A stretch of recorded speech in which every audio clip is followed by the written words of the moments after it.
This meeting, we are in lovely Ypsilanti at the RAC. It is the 15th of May, and we do have a quorum present. Thank you, everyone. First item on the agenda is to approve the agenda. Are there any changes or deletions? And would somebody like to make a motion to accept the agenda? So Seconded by Julie. And all in favor, please raise your hands. Thank you very much. That passed unanimously. Next, we have public comment. Is there anyone in the gallery or online, Doug? I don't have anyone. Great. Is the person who we need going to speak? Are we all set? No. Oh, great. I just didn't want anybody to be left out. Wonderful. Now we are on to general announcements. I do have a couple. My first announcement is that I want to congratulate Mike. He's been reappointed to another 5-year term. So congratulations, Mike, you're back with us. We're so excited to have you. And then there is no word as of yet as a replacement for Kyle, but we are listening and watching and monitoring. Also, I wanted to just call your attention to the agenda. You may see a new column called Start Time. That is for our discussion later. It was meant to be a visual so that when we're talking about run times later, you have something to review. Other than that, that's all I have unless, so I'd like to open it up to anyone else who might have a comment or an announcement. Seeing none, we will move on and we will go to the consent agenda. Would anyone like to make a motion to accept the consent agenda? That would be Georgia, seconded by Mike. Any discussion on the agenda? Seeing none, we'll take a vote. All those in favor, please raise your hands. That passed unanimously. Thank you, everyone. Next on our list is the ownership linkage task force update.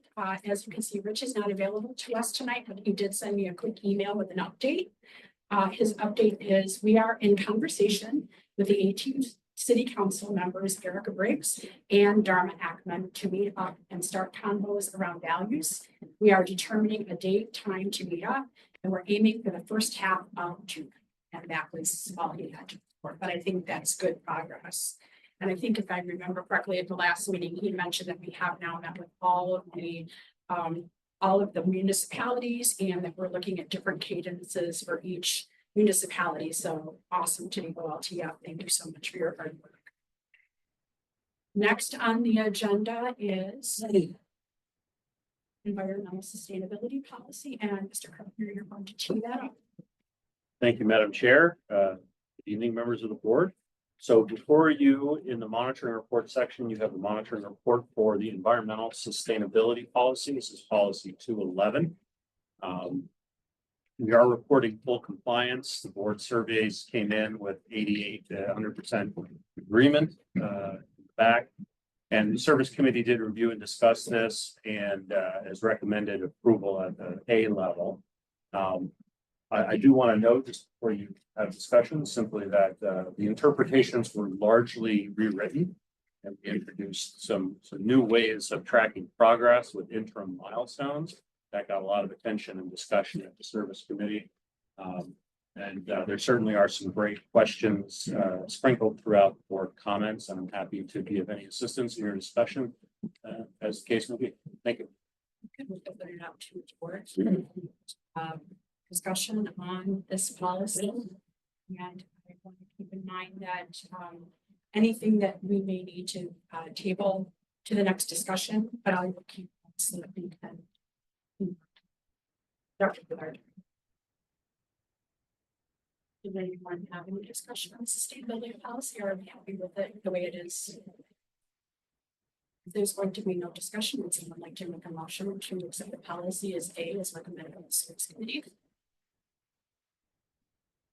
That would be Cindy, seconded by Jesse. Any discussion on the motion itself? Seeing none, I'll take a vote. All those in favor, raise your hands. And that passed unanimously. Thank you.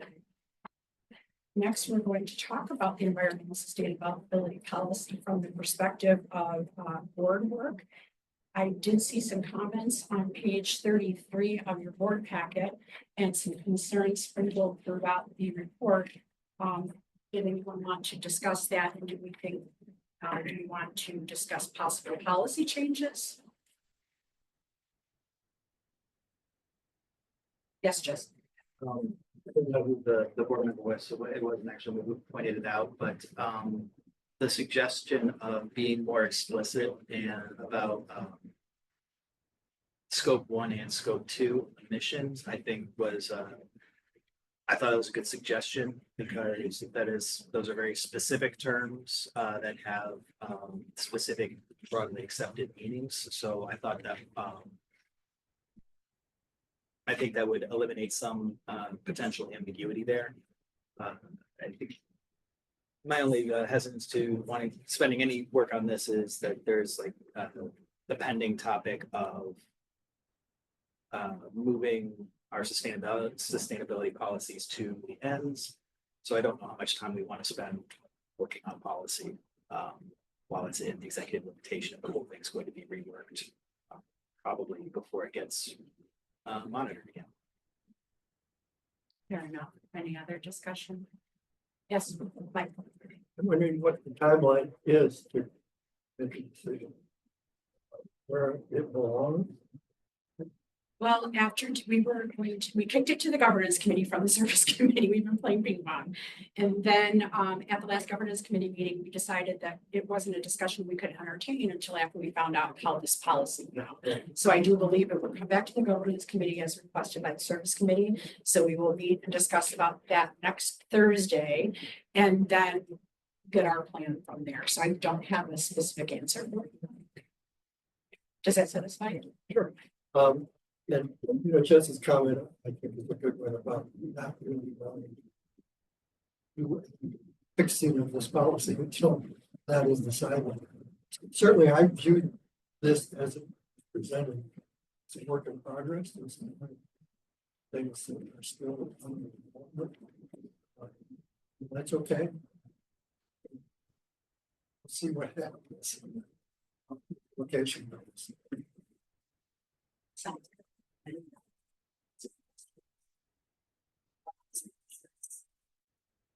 Right. Oh, yes. Yeah, I just tend to agree with Mike. I think as we're debating how this gets moved and potentially reconfigured a little bit. It doesn't make sense to do too much change to this policy, but yeah, I want to mention the comment Jesse brought up. I was the one that was writing about the scope 1 and scope 2, and I noticed other comments in the worksheet that sort of echoed similarities of that. Just so potentially the next time this comes forward and in whatever iteration that is, we could be potentially more explicit about the scope of emissions we're talking about. I think we've been pretty clear as a board in agreement of some things. So just making sure that makes its way to the monitoring reports. So, and also it's important for us to also future think, at what whom and at what cost, all of those good things. But I'm really pleased that we're having this discussion. I want to remind the board that pending our work on if it's going to be pulled and go ends, if it should remain, there is nothing that says that we cannot revisit this on our end about the policy. So in other words, if in September and October things get resolved and this policy still exists, we can then revisit the framework of the way that this policy is written. We do not have to wait until the next policy monitoring comes around. So that is within our purview. Any other comments? Seeing none, we will move on to the YTC update, and that is Raymond Huss and Ms. Gretchen Johnson. Pardon? Do we need to accept another. already accepted? Do we not? Oh, no, we are. This is a discussion on policy. Okay. No, that's It was so okay. fast. It was so fast. It was so fast. I know it is going by a very quick No, it's tonight, good. isn't it? No complaints, because we've got a lot of opportunity. Absolutely no worries, Julie. All right, then we're gonna turn it over to Raymond Hess and Ms. Gretchen Johnson for other ITC update.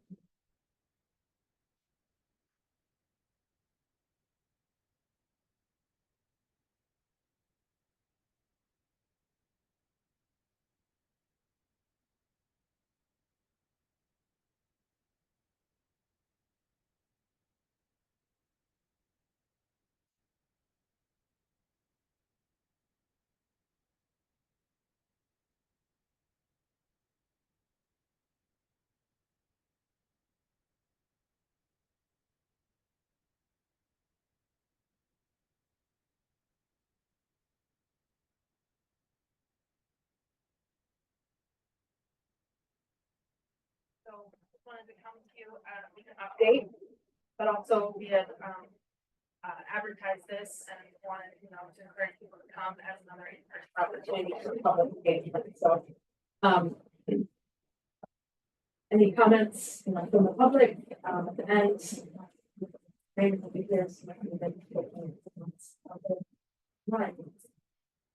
So next slide, I'm gonna quickly just give a brief recap of what we talked about in April. And then go over the occasions that we've been conducting this past month. Give you an update on NEPA, right review, and the next steps for the project. So very briefly, this is our overall site development thoughts right now. So very quickly, I could see Transit Center still staying on Pearl Street, not demolishing any buildings other than the existing YTC, the existing commercial and residential surrounding the building, but growing the center by about 2 times larger, and adding essentially double the bus space, so accommodating current needs, like our current center doesn't meet the needs, but then also accommodating growth over the next 20 years. Next slide. This is the floor plan, much bigger space for the public and public restrooms. So that's the blue, and then the orange in stack area with a lot of various different areas for them. The largest of which being at the very end, the driver break room, but making it much more easy for them to enter, go to the bathroom, quickly reach their bus. And also designated area for information specialists that can see the public waiting area and the public restrooms, as well as the family restroom, which I know last time was colored incorrectly, but now correct that little blue square. So the yellow is the sports space, mechanical and leather storage. So quickly taking you through, or just to the main 3D rendering of the site. This big blue rectangle here is the mural, which will stay. Just to put an image, but so looking Pearl and Washington Street now looking diagonally down the bus aisle, or the Pearl Street aisle for the buses. So quick update on engagement slide. We have had an online open house starting April 17th, and it goes through the 23rd. So one more week. We also held internal listening sessions with drivers and staff. Gave the board presentation last April, or a month ago in April. Last Thursday, we held a public meeting at the YTC. That was rescheduled from the original one. So about 2 weeks later. And then this week we've visited the Historic District Commission and the DDA. And then here we are tonight. And then the IPC City Council and Planning Commission next week. So to quickly take you through just a few things that we've heard so far, by and large, the most common, or by far the most common found is really a lot of excitement and support. Everyone seems to really love the design and the look, and it exceeded their expectations. So a lot of excitement for the project. The I'd say the second most thing we've heard is desire for increasing the comfort of the transit center. People define that differently, whether that be indoor seating or outdoor seating. A lot of people have emphasized landscaping and trying to make sure that the urban heat island effect is mitigated. Canopy for snow and rain, snow and rain. So focus on comfort. Then the other thing we've heard a lot is like they have like seeing the bike parking and essentially sort of the overall multimodalism. So remarkably similar to what we heard 1 year ago, actually. So that's good. There's continual continuity between the public engagement periods. And then the last thing is a lot of questions about construction. So now that it's more real, a lot of people, I think, are realizing what that would mean while the building is constructed. We don't have plans for exactly how operations would work during construction, but for at least for a little bit, the existing YPC can remain open. That will be demolished eventually, but that will come as we progress in the design of the building. So planning, to do some sort of trailer or something like that to provide people with shelter and a place to go. Clearly keep operations moving, hopefully either at the current site or somewhere close by. Next slide. And then a quick update on the NEPA. It's a pretty exciting update. This kind of goes through the timeline of it. We started a little over a year ago, sort of entering into the official NEPA process. We had a little bit of a hurdle to jump through in fall with additional archaeological testing needed. But I think the day after I talked to you all in April, we received a letter from the Michigan State Historic Preservation Office, SHPO, that they found no adverse effects to the historic area. So that's a really, really great hurdle to have cleared. And now we have transmitted the final draft of our categorical exclusion to the FTA. And they will do one last technical review and send it for legal sufficiency review. And now those are the last steps for NEPA. So definitely getting close. Hoping to have it by mid-June. And then quickly, just to remind you, the next steps for the project. Gather all the comments during this public engagement period. Work to address those, begin the next phase of design. So we're right now reviewing proposals for the proposal for moving into that next phase. Continue to pursue funding. And then continue to collaborate with our project partners and deliver the project, creating an implementation strategy. So still kind of on track. We're thinking, obviously a lot of things have to fall in place, but still on track to hopefully open sometime in 2028. So that's a look at an update. So still open for one more week or till next Friday. So I'd love to have as many comments as possible. Any questions? Susan? Yeah, I had a couple. Sure. The first was you showed the image of what the staff area would look like. I understand the break room. The Blake had several offices that have sat empty, at least as I understood it, for a very long time. And I'm wondering what all those offices are going to be used for. I had raised the question earlier about the cost per square foot, and now's the time. If you're going to reduce the size of it, if you are not using it, either expand the public waiting area, or I'm just trying to understand how the offices would be different than how they've been used at the Blake Center. Do you anticipate staff there all the time, or why so many offices? So the labels here were removed. A lot of it is the driver break room, hubbies, and bathrooms. plus we're required to have a wellness room and a quiet room. Okay. So I can, Thank you, Vanna White. yeah, so this is the bathroom Okay. area, this is cubbies, and you can see there's an aisle or a cut through for drivers only, or staff only, to reach the buses on either side. And then this is the staff break room with a little kitchenette. And these here are, so quiet room, wellness room, and then we do have a couple offices. There is IT and lots and found. Lots and found IT. And then a small little flex space.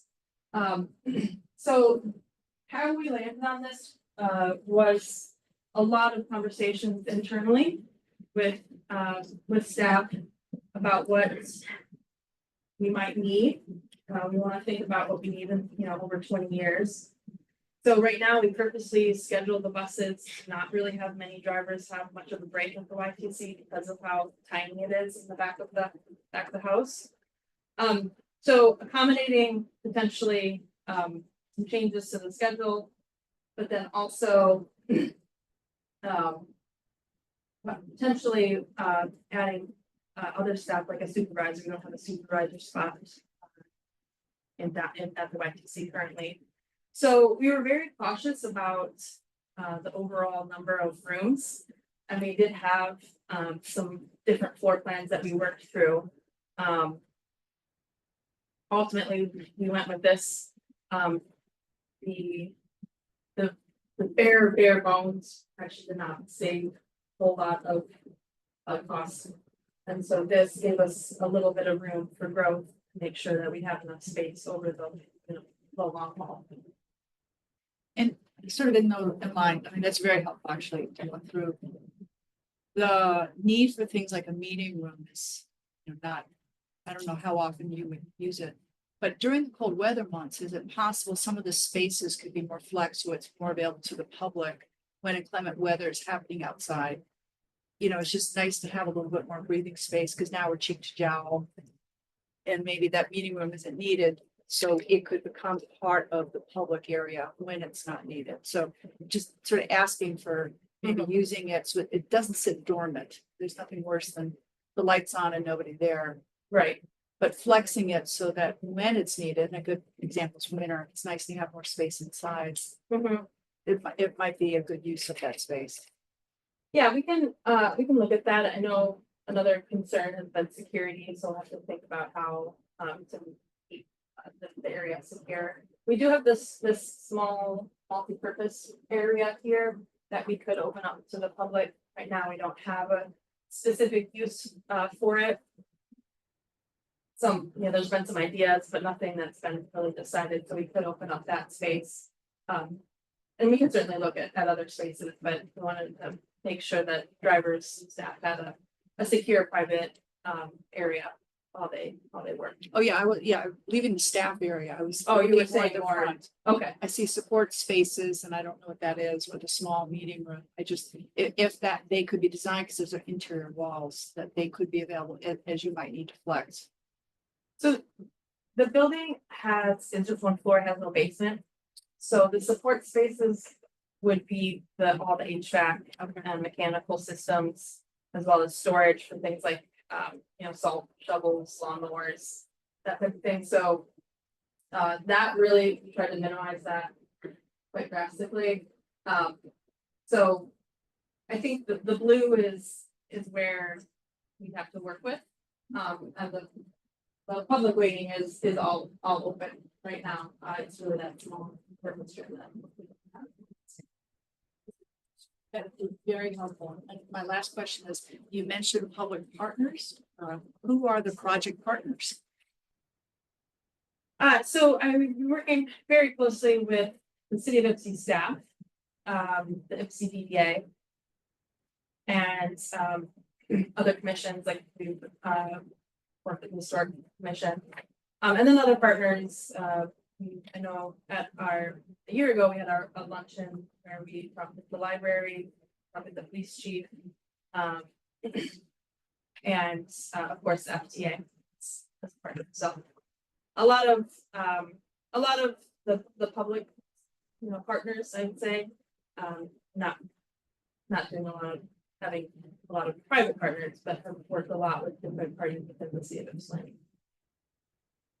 Oh, yeah, I was interpreting that there's participate, never mind, but yeah, okay. You're using the word partner expansively. So, okay. Thank you, Yeah. thank you. Yep. Susan's question, I'm wondering the public area that you have, what is it like in comparison to what the lake has? Like, is it about the same size? Is it larger, smaller? The public waiting? Just the public waiting room, yeah, because I'm wondering, it's hard to tell like the scope because there's nothing to show what it might be in comparison to. So is that public area sort of like the size of this room? Or is it like more like the lake, how, it might help us conceptualize better what that area is, what services we're providing to the riders and So it's approximately the same size, although I will say with how the lake is designed, I think this might feel a little bit bigger. Because of, I know where you enter the lake, get the seating, that space is more of a transit, where people are walking. We're hoping that this will have seating throughout from the rear to the front. But I think it might feel a little larger, but it's roughly the same size for the public waiting. I just want to know, what is NEPA? Sorry, I just don't know. This is only my third. right, I board meeting. apologize. No, that's Yeah. Sorry, what you say? I was talking to Georgia, just saying, she's probably not the only one. Not positive. So, it's essentially our environmental review process that we have to go through, with the Federal Transit Administration to receive, be able to use federal funds for the project. So, they made a determination at the beginning, back in April, that our project, there's sort of 3 levels of documentation for the environmental impacts of the project. And they determined that ours was a categorical exclusion, which, categorical exclusion with documentation. So that is the lowest level, but there's still a lot of documentation that we need to do to essentially prove that it's not having a big impact or any impact on the environment in the CFC. So that includes also this something called the Section 106 consultation. So that's looking at the historic preservation of the area, working with the Michigan Preservation Office. So kind of all encompassing of that environmental review for the project. yes. Yeah, the quiet room and wellness room, I had heard terms like that before, and sounded like they were requirements, so just wondered if you could add some clarity there. Sure. So the wellness room is used for various things, primarily though, an opportunity for nursing mothers or others with a headache or, any sort of ailment to go and have a private space. So that might have things like a mini fridge, a reclining chair or other furniture that might assist with that. Relaxing, whatever you need for to improve. The quiet room is more of it would be open to multiple people, but would be a space very block out all the sound. So the driver's room would assume that people would be able to chat, eat lunch, whereas the quiet room would go in and have the expectation that it be pretty much totally silent. Calls like that. And is it illegally required? So at least one of the wellness room is required as part of code. Quiet room is more of best practice now for transit centers, but wellness room is required by code. If I might jump in, these are primarily spaces to be used by the drivers. Maybe the call takers and customer service representatives that are in here. We have a very nice quiet room basement of Blake, if you were to go by now. Um. Don't know what we have one. 2,700. Yeah. Okay, so. It makes a lot of sense when you think about it. A driver has come off a split shift in the morning, 3 hours. It was February, it's hard driving. They need to, they're a little twitchy. They're gonna be sitting there for maybe 3 hours until their next part of the shift comes in. That's where these spaces come very handy. The break rooms are great, but they're loud. People are having a good time in there. Sometimes so retreat is very helpful.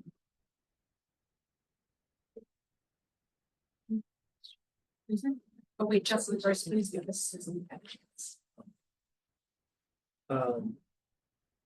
So how, what, can you say a little bit about the, what the process is at with, staff input and how they responded to this? Sure, so. We, back in February and March, presented all of these materials to the staff, so they saw them all prior to the April public engagement. And we wanted to make sure that they were okay with us putting them out for public comment, and so we took their comments and made, some modifications, but overall, they've been very supportive of the direction. And actually, with the overall site development, they explicitly asked for the separation of the city parking lot and the transit uses. So that's how we arrived at the parking lot north on the northeast parcel, and then the city parking lot on the northwest. So they've been involved, very involved in that site development plan. And as well as the other pieces that they've been providing there, but and have been supportive of. Yes. Like, a long-standing question from drivers has been, could you give us more bathrooms? Which makes sense if you realize all of them are there for 5 minutes as the buses swap around passengers, but you only got 5 minutes and there's a lot of waiting's not really great. So this does respond to that number one request. At least as long as I've been here, that's their number one. And knowing that the bathrooms and also the size of the break room. But I think I was kind of I was hoping that that they were able to kind of see beyond, to go beyond those. I was like, great, those are dealt with. And so I'm glad to hear that. Thank you for saying about the other kinds of input that staff have had. My next second question was, can you say anything about like how the concerns about safety and security were incorporated into the design? The current, there's some of the security concerns with the current layout with the the transit center being on one side of the property, and there's just kind of want to, I don't know anything about other than that there are some practices about how design can affect security. But I was wondering if any of those played into this concept. Yes, so some of the data struggles that we have today with the occupancy or what you're mentioning, but not being able to see toward at the other end at this corner of Berlin, Washington. Because of things that are just in the way, but then also just it's so far away and we aren't able to always find a great spot for the cameras. And so a lot of the work we did here was very cognizant of that. And so the first thing that we did was looked at different iterations of where to put the driver room, the public waiting, and the storage. And we went through a lot of different configurations and landed on that. So the one that I showed you before, because we felt that it would maximize the security in terms of being able to really see through to the bus aisle and to the front and to the corner. But then Also how we oriented it on the site, with being able to, it is bigger, right? So it takes up more of the block. So we are very cognizant of, the sight lines. And, making sure that even, the canopy with the poles that we can see around. And the other thing that we are planning to do with the next stage of design is to do a security assessment of the building. So to use for the best practices look through the entire design scheme and help us understand how to maximize security from the whole campus design. Yeah, my question is not uncommon, right up there with Jesse. I'm concerned about the northeast corner being a blank wall between ourselves and that existing commercial.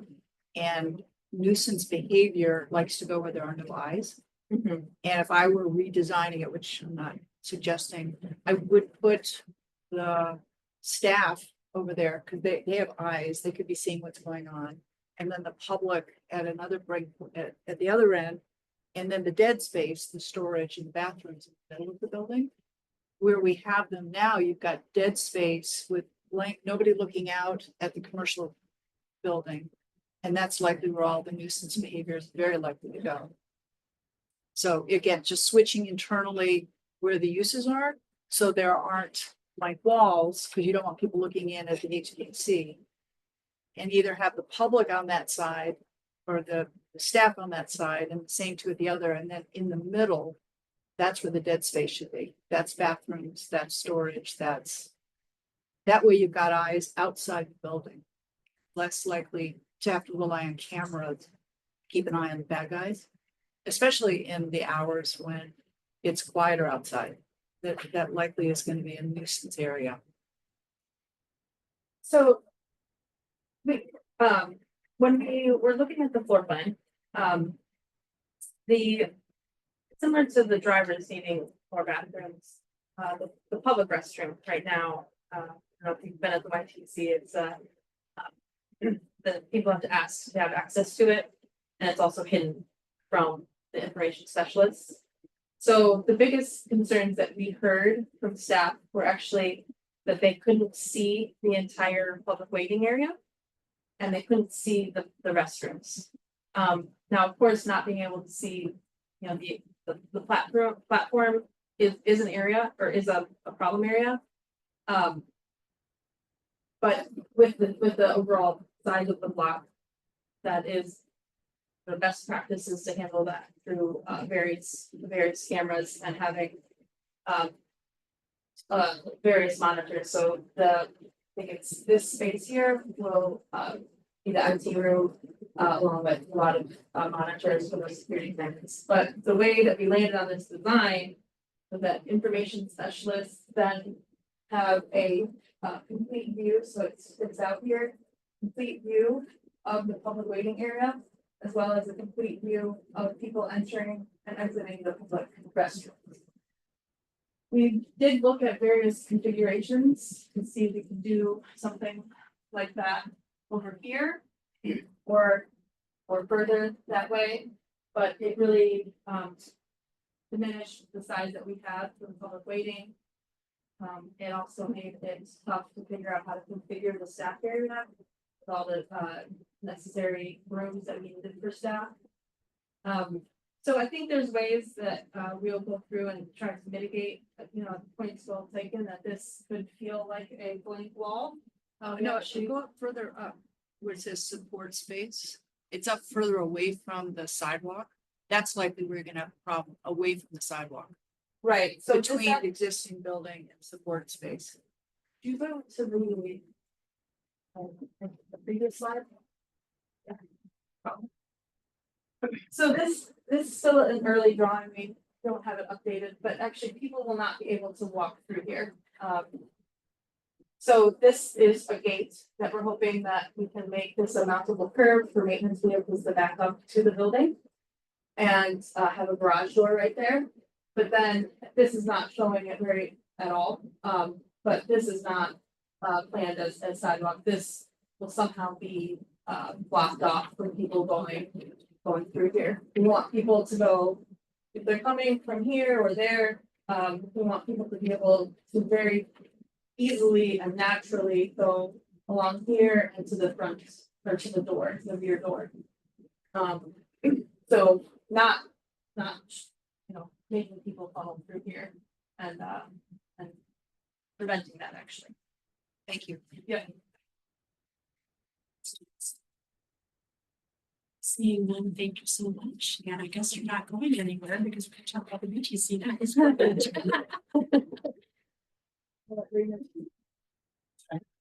We'll give her a ring. Thank you, Madam Chair, Board of Directors, I'm Randy Hess, Manager of Project Management Delivery. I'm pinch-hitting for Forest in regards that we couldn't use in person tonight, but I am assisted by Gretchen. So if I get in over my head, I'll phone a friend. So just real quickly, I think you're familiar with the background of this project, but just as a quick refresher, the parcel immediately south of the Blake Transit Center, what is currently the parking lot, is going to be redeveloped into a high-rise tower for affordable housing, being done by the Ann Arbor Housing Commission. As a result of that development, several kind of dominoes have fallen as a result of that in a good way. First, the Downtown Development Authority, in partnership with the city, wants to take the opportunity to make improvements to 4th Avenue between William and Liberty. So, the block that we occupy, where we have a lot of our buses. A lot of those improvements are going to be very beneficial to us, but it's going to have impact on our existing operations. As you well know, we service buses south of the Blake Transit Center, both on 5th as well as on 4th. So when the new building goes up, some of those buses are going to be displaced. And so we had to think of a way how to work with the Ann Arbor Housing Commission and the DDA to accommodate that need, and hopefully make a little bit more extra room for us as well for a little bit of potential growth. So the good news is the Ann Arbor Housing Commission, the City of Ann Arbor, and the DDA have been wonderful partners. They've been very engaging with us, and they really want us to be part of the solution for how the whole block is configured. So part of the Ann Arbor Housing Commission site approval does have that sort of bus drive aisle that would go on the south side of our building, which would allow us to take those buses that are displaced on the 5th and 4th and relocate them into a single platform. So, we'll have a platform that now wraps around the entirety of the Blake Transit Center. And so that'll be a better experience for our riders, right? They're not going to have to get off the block away or not, further down the block. The distance forward to catch your transfer will be a lot closer, which is nice. Similarly, the DDA's 4th Avenue projects, they want to widen sidewalks. Some of the road has to be torn up for utilities that are going to serve the housing tower.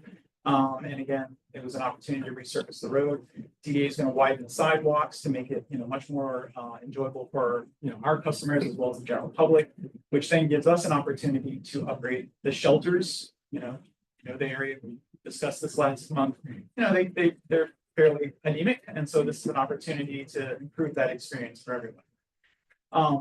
Now, a lot of these projects have been kind of gone through fits and starts. These are very complicated projects. I don't envy Jennifer Hall from the Ann Arbor Housing Commission trying to get her project off the ground. They're very complicated. They have co-developers. There are many partners involved, but things are ramping up. And so this is really our opportunity to kind of get serious and be a partner on the project ourselves. So the action before you today is pursuant to your policy governance. We are to come to you before we engage in detailed design and engineering.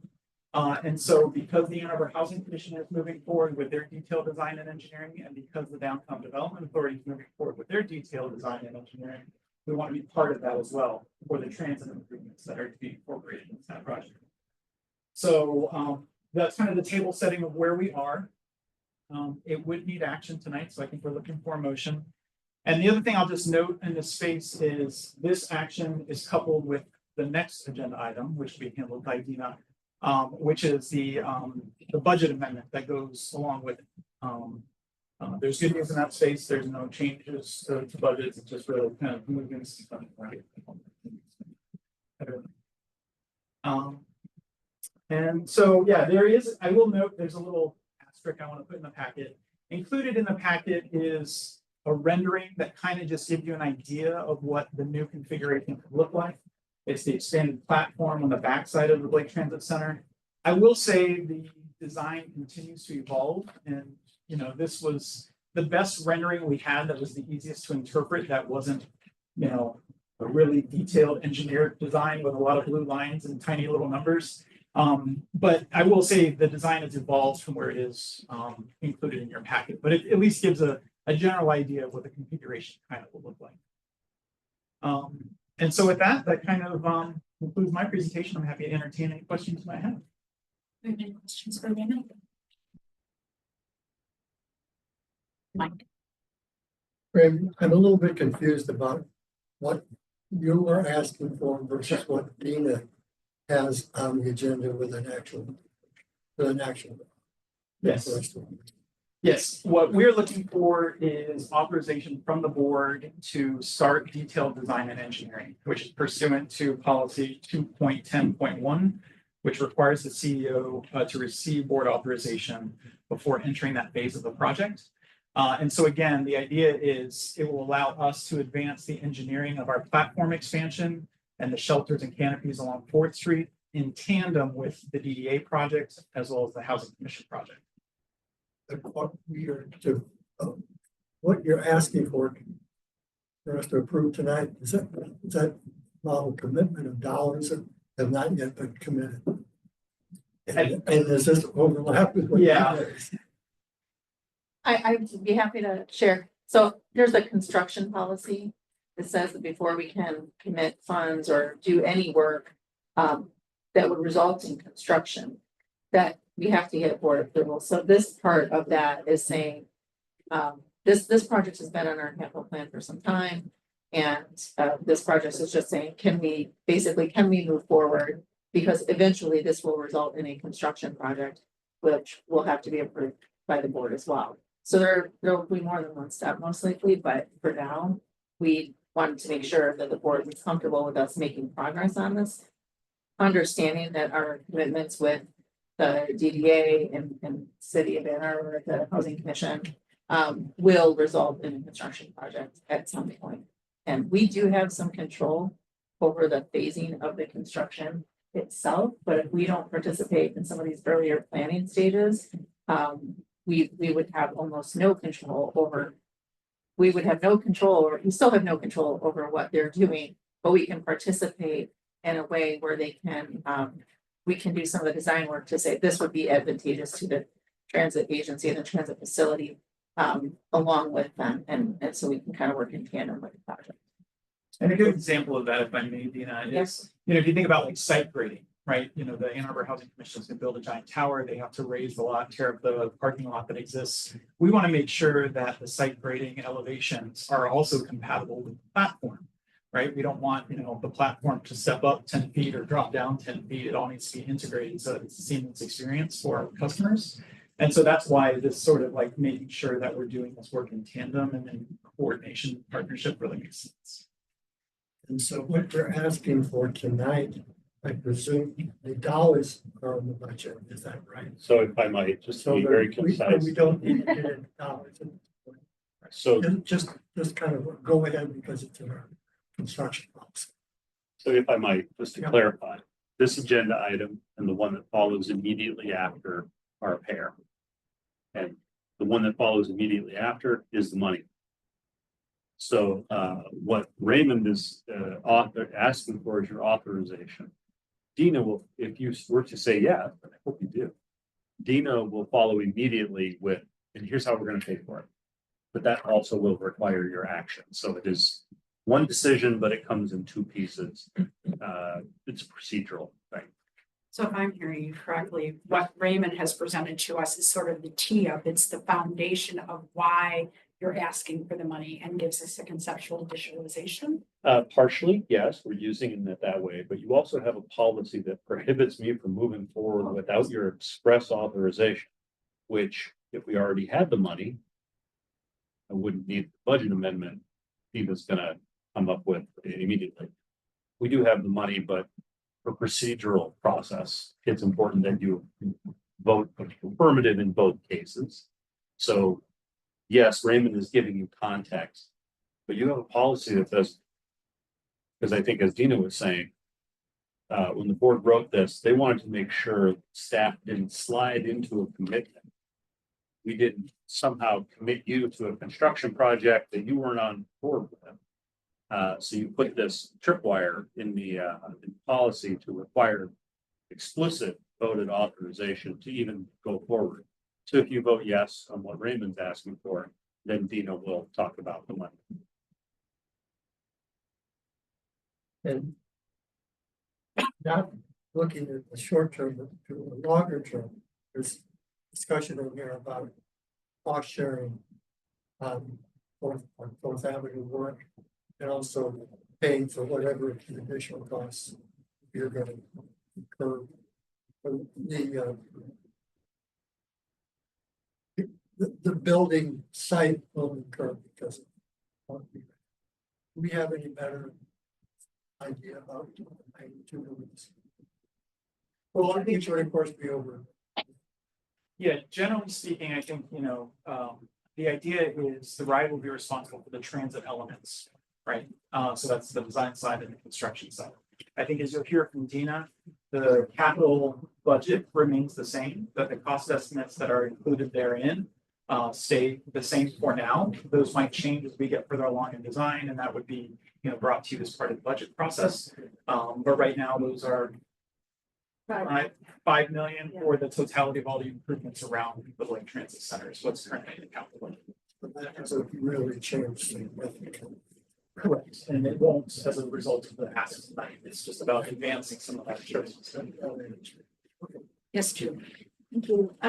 So I don't know, this is just because it's the rectangle that you're showing here. Are the shelters going to get moved, or are they going to be redesigned in space where?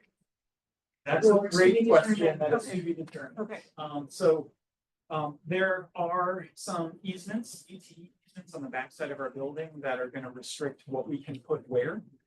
There are both, vertical clearance requirements as well as how far we can dig in the ground at certain spaces. So a lot of that is going to kind of come into focus as we get further into the design process. We do want to have some sort of, amenity and protection from the elements for our customers on the backside of the platform.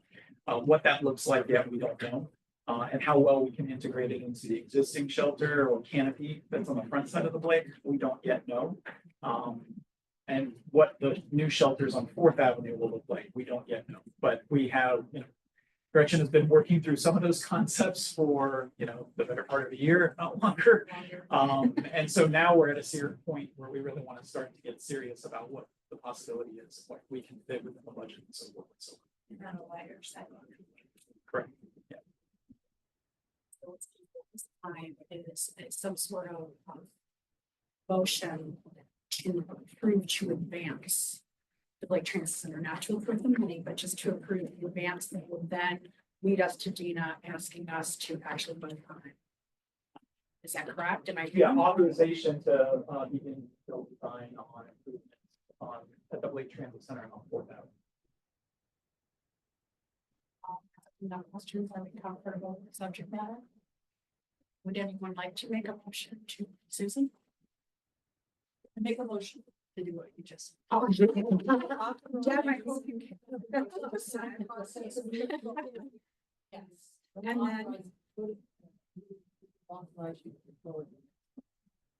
Perfect. Eventually to lead to the construction.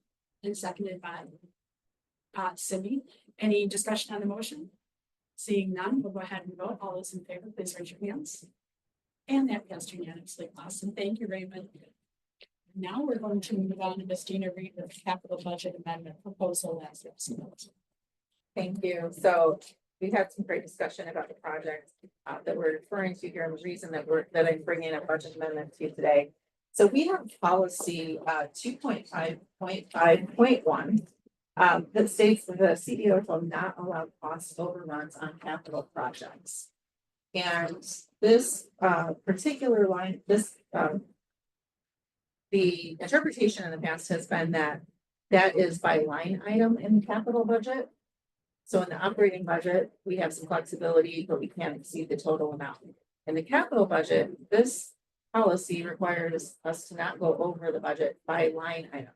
So if you look on page 52 of your packet, attachment 2 shows you what the board approved by line item for fiscal year 2025. And these are the projects within.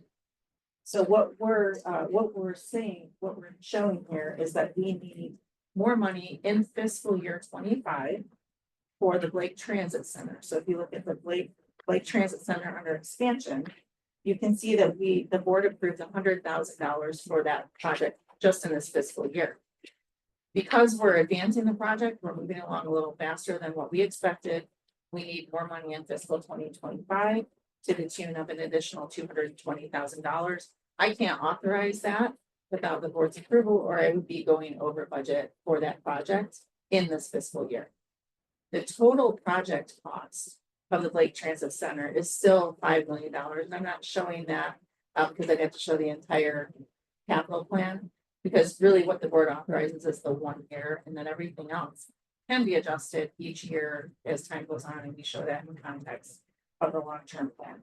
So what we're requesting is to spend up to $320,000 on the Blake Transit Center in fiscal 2025. We have another project that's actually, we had a savings on something else.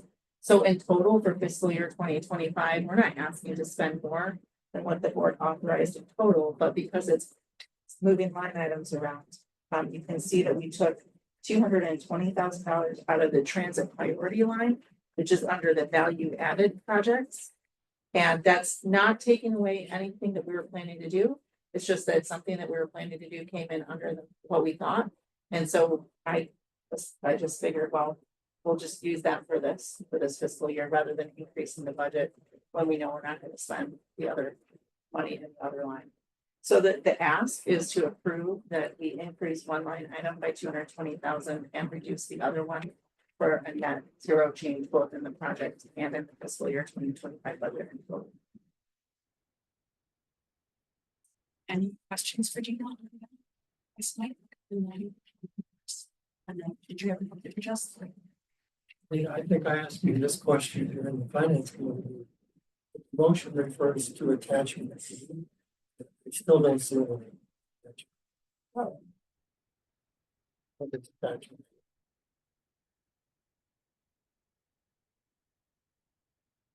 That's the task plan. Right, it's at the end of the narrative. Well, that's in the motion. Oh, yes. And I each give you one. Under now therefore be it resolved, it says attachment A, should it say attachment 2? It should. I apologize for Oh, that. okay, Yeah. now that makes sense. Yeah. If the poster reference attachment 2. I apologize. Thank you. Any other questions? Clearly to the 220. Eagle eyes, man. So Chris, you were Oh, next. good now. Okay, Jesse? Yeah, so in the issue brief, it says that these costs are necessary because we're going to be seeking federal funds for the project when initially we had planned to use local funds. So is this this dollar amount is to do the work to prepare for requesting federal funds? So in order to use, so initially, when we first started planning the project, funding can change, right, over time. And at the time, we were not aware that the city or the Ann Arbor Housing Commission was going to be following processes that would be required to use federal funding. So to partner with them in any way on the project would have prohibited us from using any federal funding. So we were not anticipating having to do a NEPA review, which is required to use federal funding. Now that we know that Ann Arbor is also, the Housing Commission also has to follow the same rules, we feel comfortable that we would be able and eligible to apply for federal funding. But in order to do that, we have to start our own our own portion of the NEPA review. And so that's part of why we need to start earlier.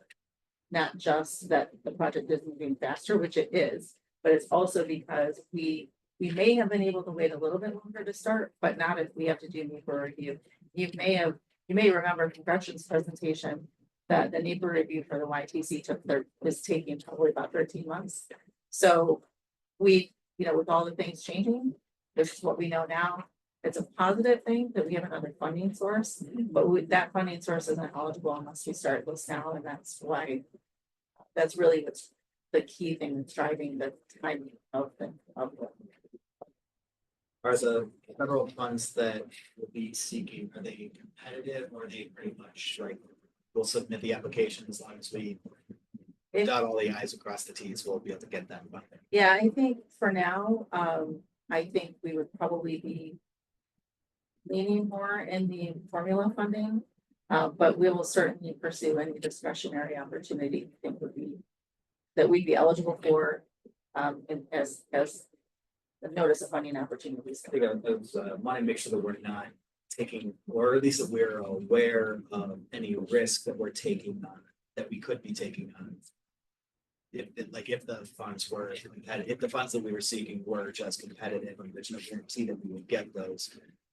I just wanted to make sure that we're not spending $200 and some thousand on a bet, or I mean, I know that's what we do, but like, I just want to make sure that I'm aware what I'm voting on. So we're looking more formula funds and possibly with some discretionary, which is great, but. And possibly some capital reserve, depending on what's available. And those will all be discussed probably several times with the board. As we move further along in the project, we can't approve the next phase of the project without upper funding. As the budget gets updated, we'll be having some more every year. We'll discuss the funding sources for the capital projects. And now, as we're moving into the more active phase of some of these construction projects, we're looking at we're looking at providing a little more detail, a little more discussion during the budget process about the capital project and specifically the funding sources. We probably haven't hit that real heavy in the past few years because it's mostly been most of our formula money has been used for a state of good repair and things like recurring things. Now that we're getting into where we're going to be building, spending a significant amount of funding and money for big projects, we're going to do project updates. We'll probably have some project update coming into the quarterly reports. We haven't incorporated anything related to capital on those quarterly reports, so we're currently revisiting that. So that there's just a lot more touch points and a lot more opportunities for transparency regarding how these projects are being funded. Thank you. Mr. George, what is transit priorities? Like, what's an example of that? So, for instance, the one project that we actually came in a little under budget for, made an adjustment for, was related to a shelter area in downtown Ann Arbor. So there are anything that can advance transit. So it can be different shelters, it can be participating in maybe the way a road is configured. We can only pay for what the transit portion of that is or what area we'd be using. So projects like that would be included under transit priority. Kitchen transit different priorities that you have to advance transit. We have another category called transit priority measures. Sorry. Any other questions from the student? Seeing none, I think at this point, another motion. It's time for a motion. This project and the motion would be under recommended action to approve the resolution attached to amend fiscal year 2025 capital budget and allow for detailed design for BTC improvements. So that having like to put that in motion. Mike, and seconded by Susan. And it's just you. I was going to offer a quick amendment to replace attachment A with attachment 2. Or yes, attachment 2. That's on the resolution itself. I thought that's what I. Yes. Yeah. Make that part of it. Yes, let's capture that as well. Thank you, Jesse. So I move that we approve what is in the package as attachment A. Amended to show that the reference to attachment A at the bottom is really attachment to attachment A. Now, it's not confusing. But I think Did you get all that, Tab? Very it's good. attachment to attachment A. So we have an amendment to the motion.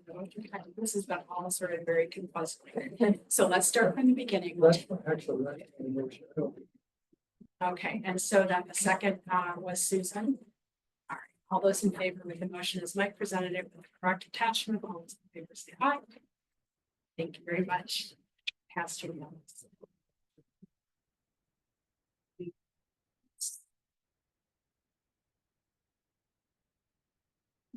Before we see you again, it is the budget timeline preview. I think it's 7:44. It's still me, but. All Dean and all the. I'm sorry, 7.5, the financial report, please. Sure, thank you, Madam Chair. The second quarter financial statements and report are on page 53 of your packet. The financial statements were reviewed in detail at the Finance Committee May 6th last week. Just want to let you know about that. Generally speaking, everything is on track of what we expected during the budget. There are some ups and downs in the revenue expenses, but nothing notable that we're concerned about in terms of the overall budget. Revenues and expenses are, like I said, up and over and under, but coming in pretty much close to budget. There is one notable item, I think, that we did describe in the expense line. We do have some subrecipient pass-throughs coming through for expenditures for some of our subrecipients that are trending a little bit higher than what we had anticipated when we first did the budget last year. These are all pass-throughs in the sense that we get revenue either from the state of Michigan or federal funding for these projects. So it's a net zero to us. We get revenue to match the expense and it's a net zero, but it passes through our income statement. Because there were some open grants that they're spending down before they expire a little bit faster than what we had anticipated. That our total expenses are trending a little bit higher in that section. So we're watching that throughout the year. If those expenses continue, if they do spend all the funding that they have, we may need to come back to the board for an operating expense amendment. But that's not what I'm asking for today. I'm just letting you know as part of the quarterly report that that's something that we're watching. There's no financial risk to the authority because, like I said, we're only approving things that are getting reimbursed through federal or state funds. But the board does approve, as I mentioned a few minutes ago, the board approves total operating expenses and we have to stay within. So what we don't want to do is cut ourselves short for operating expenses that we need to spend for providing services because we have a pass-through arrangement that's causing expenses to be a little bit higher. So not something that we need to address now. We may be able to still manage within it, but if not, we'll keep you posted and let you know if that's going to become an issue for us. Other than that, capital reserves, all the reserves are net. We're meeting our cash flow. Assets are very strong, still consistent with where we've been. Earning good interest rates on our investments. That really concludes the overview of my quarter 2 report. Happy to answer any other questions that you have about it. Any questions for Dean? I don't have a question, but I just want to state to the board. Dana said this was reviewed at the finance committee. Certainly, the consensus of the finance committee was that the ride continues to be in great financial shape for 2 quarters of this year. both in terms of income and expense and on a very strong balance sheet and reserve. So we should feel very good financial situation. Continue to feel that.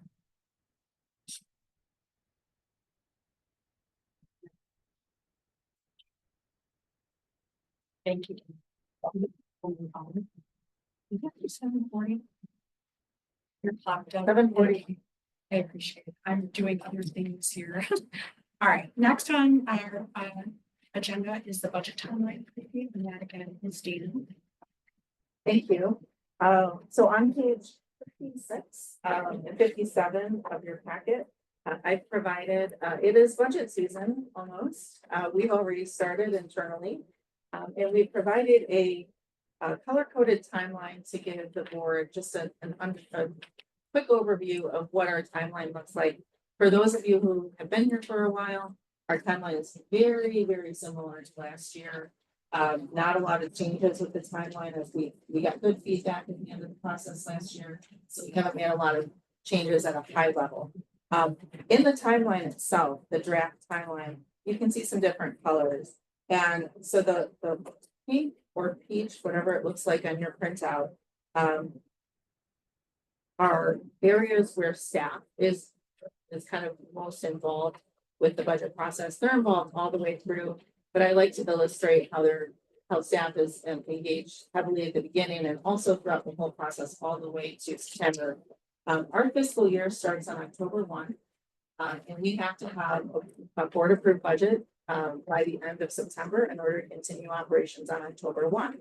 So this timeline is designed to demonstrate the kind of input that we seek from the public, staff, and the board throughout the process, and to demonstrate how the different touch points that we'll be coming to the board for and to share information and get feedback as a participant in the budget process.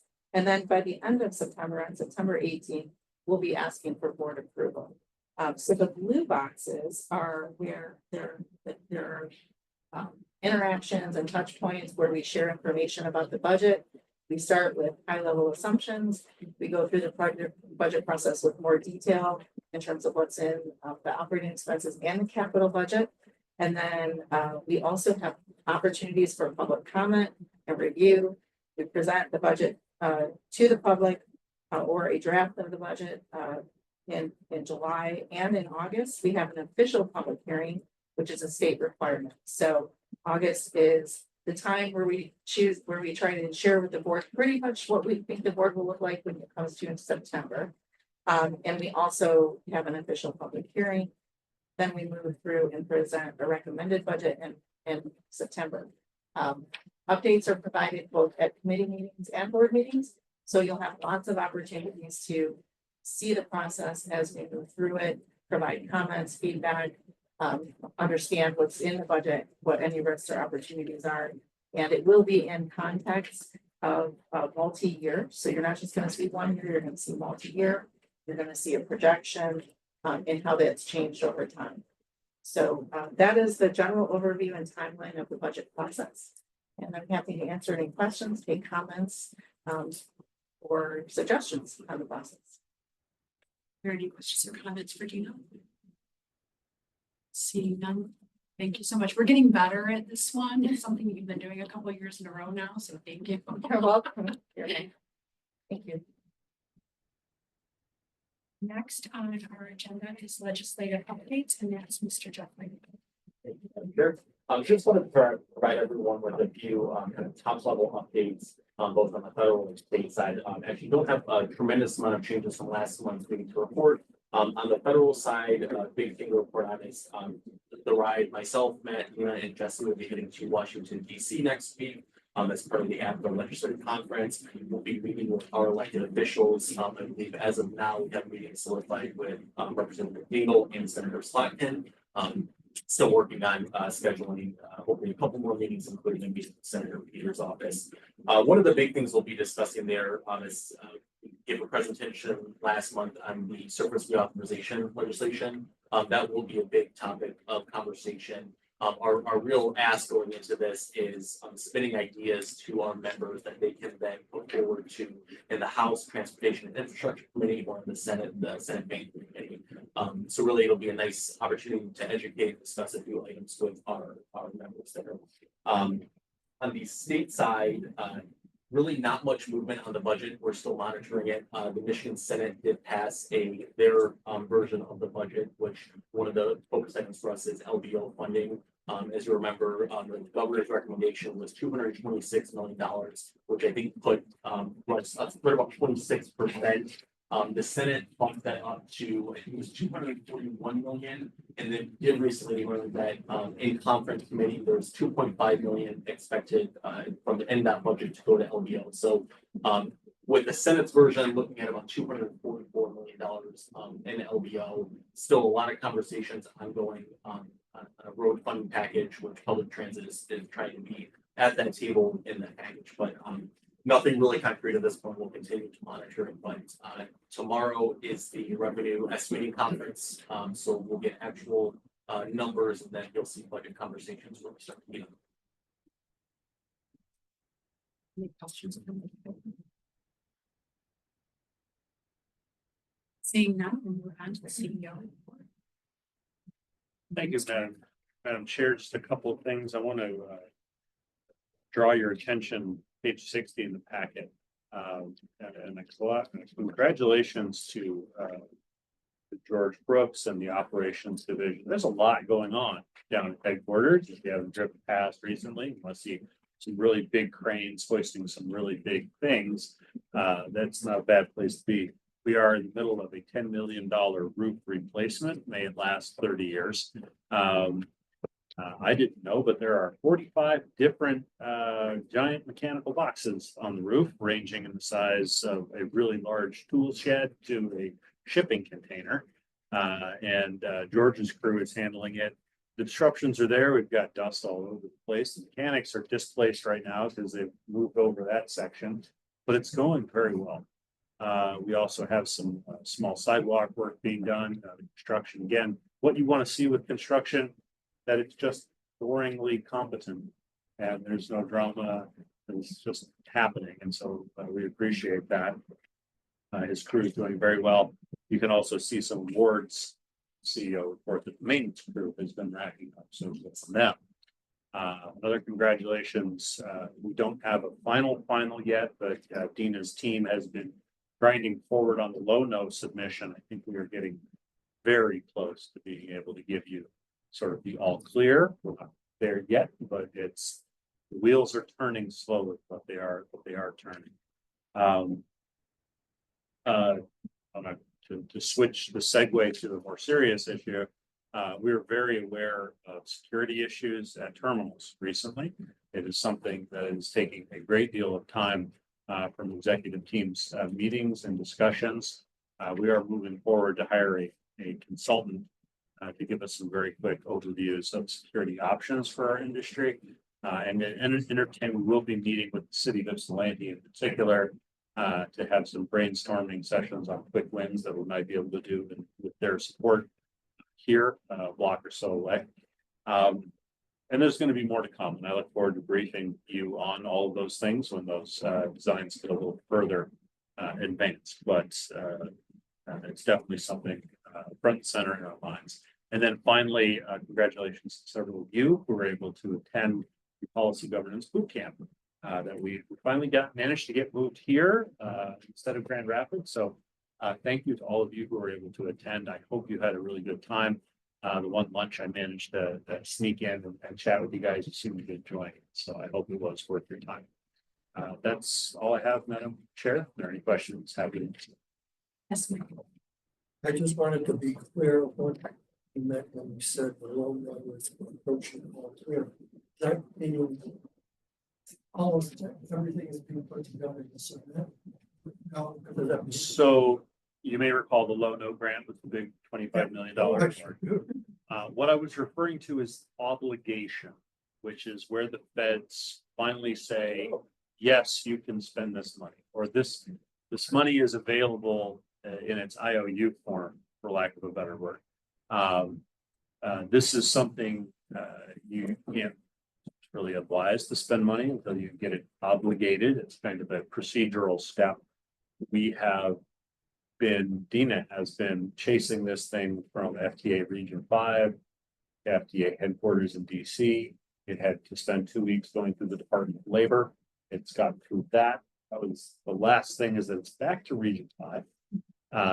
And waiting sort of a final check. I think that's purely procedural at this point. I don't think there are any more like approvals per se. When they stamp it obligated, that means we can proceed and know that they'll be good for the money. So we will get some kind of notice that it's obligated. And that means we can finally actually begin moving forward on that project. We can begin doing purchase orders for buses. George has already begun to sort of resurrect the implementation group for that whole project, which had gone a little dormant during the delay. So it's taken longer than any of us expected. And it did get sort of caught up in the administration's new delays. But we think it's very, very close. With all the confusion that's happening in Washington, I presume you couldn't guarantee that we will not be in a position where we started spending money and then it will get back. I couldn't guarantee you anything right now, Mike, but I would say that once something is obligated, it is highly unlikely. And the administration, we were in an AFTA meeting a little while ago where the head of the FTA basically said all of the Low-No projects that had been awarded under the tail end of the Biden administration will be honored. And that they had released them, if you will. Some sort of internal review had been completed. So I think if the administration was going to stop something, I think it would have happened. Dina, like We also saw that in President Trump's newly released a couple weeks ago budget recommendations for one of the items of the $163 billion that would be looking to cut. One of them was some of the awards, but in that it said anything that has been awarded and obligated is not a target. That was I think under the Green New Deal umbrella of cutting funds for the quote unquote Green Deal, but in bold did say that items that were awarded and obligated were not a target. Yeah, it's just ours haven't been obligated yet. So once they're obligated, what Jeff is referring to makes us feel a lot more comfortable. And even this administration has not, they temporarily stopped funding for like a day and then quickly walked that back. So that would have been an example where even obligated funds we couldn't draw down on, but that wasn't applicable to this specifically. That was something else. And we haven't seen any other example of that. And it's an entirely different process that they would have to go through to essentially take obligated funds, because at that point it's considered your money. And so when they say you can obligate this, we then go into the system, we approve it, and that money, we could draw down on it the next, like that day. We could actually put in a request for funds. And as long as there's no full distribution of funds, which there hasn't, like I said, there was a small bit of that, but it got walked back very quickly. It's not been an issue. To actually get the money. After we spend it. Okay, So it's reimbursed. That's what I was gonna. Yeah. Yep. Yep. So, but the money is there, and the process is there's a lot of checks and balances we have to go through to make sure that we're in compliance and all that sort of thing before we draw down funds. When we draw down the funds usually within 24 to 48 hours, we see the money actually into our bank account. So it's really that fast. And we do, just as a clarification, we do have pre-award authority on a lot of grants. We always select that as an option. So some grants, we may not have obligated, we're going through the process or something like that, we will start spending on them, but it's only like formula funds that we know are safe. And that's what pre-award authority is. Before it gets awarded, you can go ahead and spend it. But this is different. This grant is a discretionary grant, very different. And in the climate we're in, we've been very, very conservative in terms of not spending any of that before we have.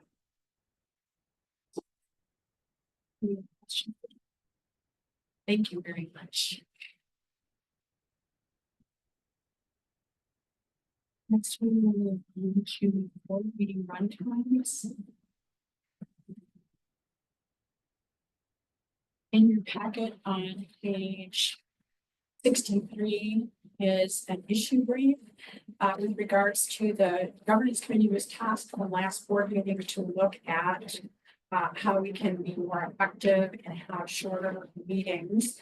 One of the things that I did is I went back to fiscal year 2019 and I recorded every single board meeting, what went over, what didn't want to go over, so that you could actually see it, what we're talking about. That's on page 65. The governance committee came up with several creative ideas. One I've been working on tonight in between everything is keeping track of start and stop times. And so we're hoping to incorporate that, but also because 75% of the meetings go 27 minutes over since fiscal year 2019, one of the things the governance committee is asking is to for your consideration is to change the meeting run time from 2.5 hours to 3 hours with the expectation that we're hoping not to run to 3, but at least it gives us the cushion of understanding that it might go 3 hours. Those options could be done 2 ways. We could start earlier at 6 p.m. and end at 9 p.m. or we could maintain the 6:30 p.m. start time at 9:30 p.m. The other thing that we're sitting here is looking at is placing realistic time markers for each agenda item on the agenda.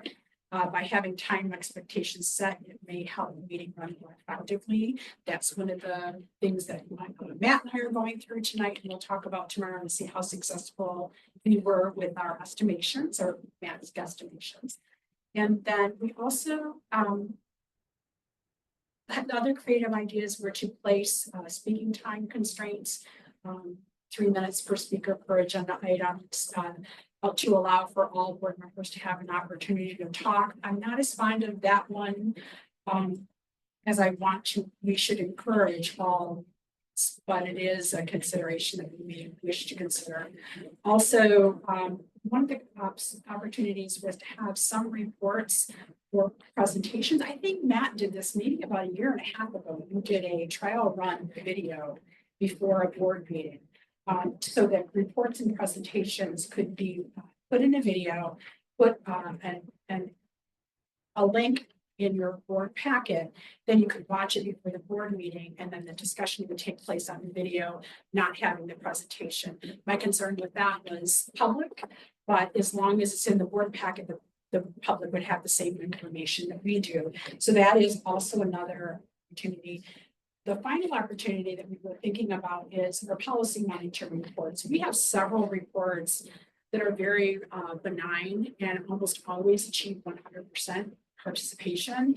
And so the thought was, if we introduced a monitoring report and it all came back that it was 100%, to consider placing those in the consent agenda and not having discussion on them, with the caveat and the understanding that at any time, any board member is allowed to say, I would like to pull such an item out of consent agenda. So it's not like it would be placed in the consent agenda with no other further action if someone felt that action needed to be taken. So with all those interesting ideas, and I'm wondering if anyone has any further ideas or what your thoughts are on the ideas that have been presented to you today. Yes, Susan. First of all, I want to thank you, Simi, for raising this. I think it's an excellent one. I had not been keeping track, so I think just the mere fact of having us keeping track, I think we can do better. That said, it would be great to maybe try a couple things and not have to do all of them all at once. Just leaving it to governance, sort of think about what are the easy low-hanging fruit.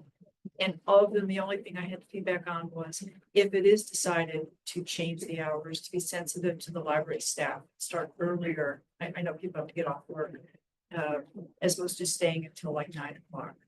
because they're staying late at the library for us. So just being sensitive to their generosity and allowing us to meet there. If we did change the hours, go earlier or later. Those are the comments.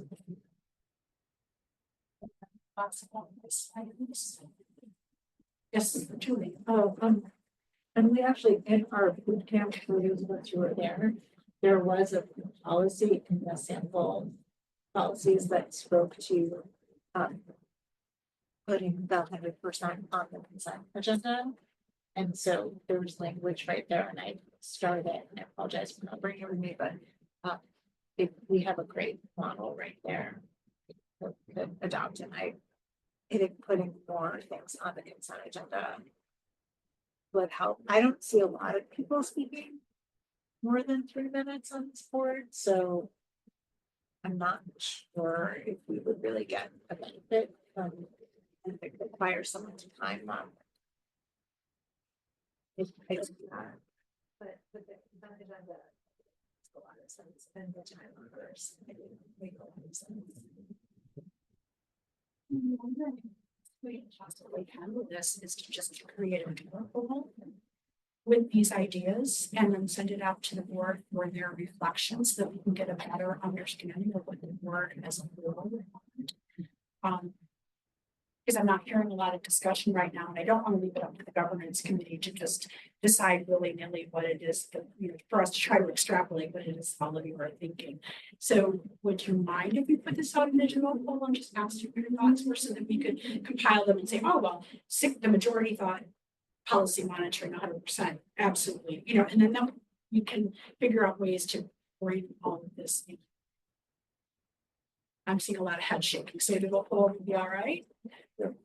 Are there any, is there any opposition to any of these things? Does anybody have any strong feelings other than Julie, who made a very good point about placing time constraints on board members? But yes, Mike. But let me say that I agree. I don't think we should constrain board members. I think that hasn't been a problem. It is, I think. I also want to expand a little bit on what Julie said. We actually have a fair amount of discussion. Saving time, starting policy monitoring, putting it on the consent agenda. And Sue Radwan said it was basically exactly what this recommendation says. Only if we have 100% agreement for board members. Going in, they come out and in the actual. That's just I think building on that. I'm definitely in favor of following the conversation we had with Kim about putting non-controversial monitoring reports in the consent agenda, but I would think maybe might want to have a minimum threshold of survey responses in order to, we have 100% with people approving with only 3 board members. Having filled out the survey, I don't know that filled me with a lot of confidence that we've actually gathered board. And maybe that would be an incentive to board members to keep doing their doing the surveys, the feedback surveys. I 100%. I don't know if I want to say we have 100% to do 100% of board members need to have filled out the survey in order for us to say that we have 100% in agreement that this is. So our thought was, people go on vacation and people miss things and whatnot. So my thought at the back of my mind was the 100% is if like today's report came in at I think 88% or something like overall. So it would not have gone on the consent agenda, but about every single item came in at 100%. But I hear what you're saying. Perhaps what we could do is if a quorum or a majority, like 6 of 10, because we're 6 of 9. Filled out the report, would that be an acceptable threshold? But again, with the understanding that anybody at any time can fill that report. What would you like us to, that could also. I just feel like it's something that's likely to come up, Mhm. because sometimes we do get more participation and the governance committee was probably going to be faced with that question at some point to say, well, we have 100% people. People are, the 4 people that submitted the survey agree with it, but. Suggesting a minimum. Yeah, I think it might be nice to it might be helpful for governance committee to kind of lay out what that threshold would be. In advance, just because it's probably something that's going to come up. Okay. Sounds good. Any other? thoughts or concerns? Yes, George. What is it? So the consent agenda we voted on near the beginning of the meeting, it's item number 2. And usually like currently in the consent agenda, we house our board meeting minutes or previous board meeting minutes. We house all of our committee meeting minutes, so that way everybody can read it, but we don't have to go through it verbatim during a meeting and rehash what happened. Sometimes in consent agendas, we have seen things like the safety that comes out in October and November. So benign documents or business that the board doesn't need to have a lot of thoughtful dialogue on. But again, if they see anything in that consent agenda that they want to discuss, it can be pulled out tonight. Good question. All right, well then we'll get that doodle poll set up and we'll with the addition of asking folks what they think a majority might be for, would it be quorum like 6 or would you prefer 7? I don't know that we're ever going to have 100% participation given the fact that we're not right now even at 10 board members, that sort of thing. But it's a question that's appreciated. Are there any other thoughts on this until we move ahead? Seeing none, we will move on. 1 moment.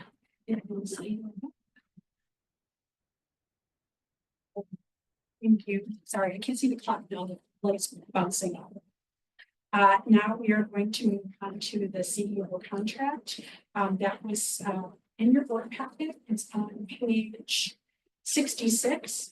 The governance committee, thank you all for your hard work. We worked very diligently with our attorney and also with other agencies, so like Corn Ferry and things like that, to get all the information we needed to enter into negotiations with Mr. Carpenter. We wrapped up those negotiations last Friday and coming to terms and agreement between the governance committee and Matt. That being said, it's not a formal agreement until the board approves it. It should have said draft on here. I apologize, there's not a watermark on here, but this is a draft agreement, not an actual agreement until we vote on it and make it so. So I'm wondering, is there any conversation that anyone would like to have about the agreement?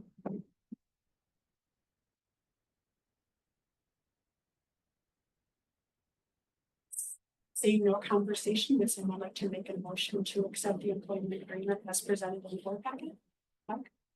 Yes, I move that we accept this draft agreement that is in the board package.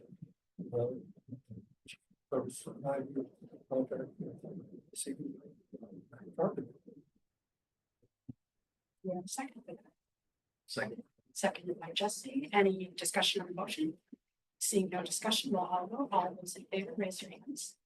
Thank you very much. And well, congratulations back. We'll see you in June 1st. Can unpack,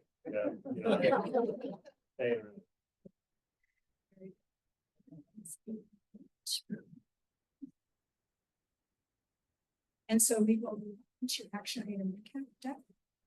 And then really that the environment are very important something I say. Compliance and governance committee is going to be discussing the policy language, and so I don't know when, but update will be provided down the road. I also had a note that we will be making just that brief update to the budget amendment resolution, changing from attachment A to attachment 2. I will work with you on your poll and the timeline, but you will probably in the next week or so will get a poll on the board meeting runtime ideas. That was all that I had. And did you, I'm having a hard time hearing you because the bands just went on.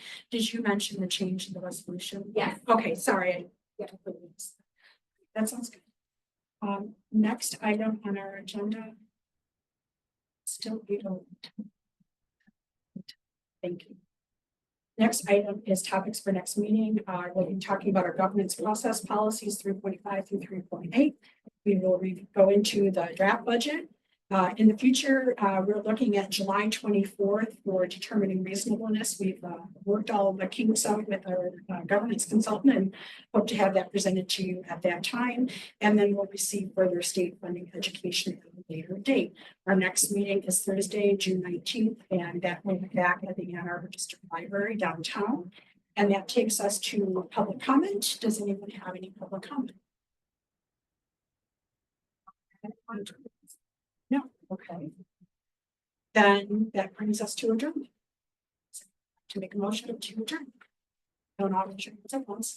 Susan. We're 45 minutes early.